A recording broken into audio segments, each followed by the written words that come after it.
অষ্ট্ৰেলিয়াত নিৰ্মাণ হোৱা ফ্ল্যাট হেড ছবিখন এই ছবিখনে ইতিমধ্যে বিশ্বৰ বিভিন্ন আন্তঃৰাষ্ট্ৰীয় চলচ্চিত্ৰ মহোৎসৱত বঁটা পোৱাৰ লগতে অনুৰাগীৰ দ্বাৰা উচ্চভাৱে প্ৰশংসিত হৈছে আজি ডিডি অসমৰ দৰ্শকৰ আগত ছবিখনৰ পৰিচালক আৰু প্ৰডাকশ্যন ডিজাইনাৰ আমাৰ মাজত উপস্থিত আছে আমি তেওঁলোকৰ লগত দুই এটা কথা জানিব বিচাৰিম just I want to know from you the basic idea behind making this film?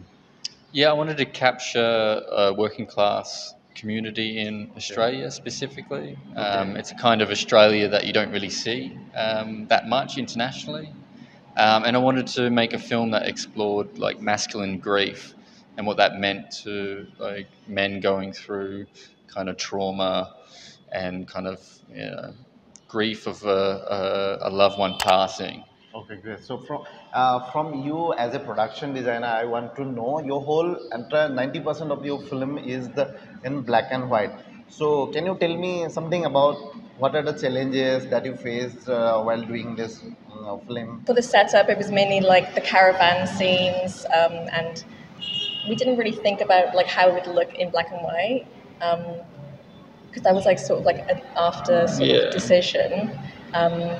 So, and then for like costumes as well, we sort of worked with the actors or the participants and working with their own personal wardrobe and selecting from there whatever they felt comfortable in. We didn't want to sort of force them to dress in a different way. We wanted them to sort of be themselves and sort of be comfortable in their environment.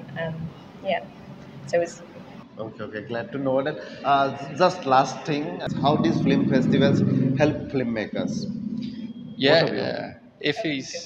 Ify's been amazing. It's been such a great festival to be a part of, like in every way. That's culturally, just being able to soak up the Goan culture has been great. Hopefully, we'll be able to see more films from your country. So thank you for giving us this time. আমি এইদৰে বিভিন্ন দেশী বিদেশী ছবিৰ খবৰ আপোনালোকক দি থাকিম মই গোৱাৰ পৰা শান্তনু ৰমুৰিয়া চাই থাকিব ডিডি অসম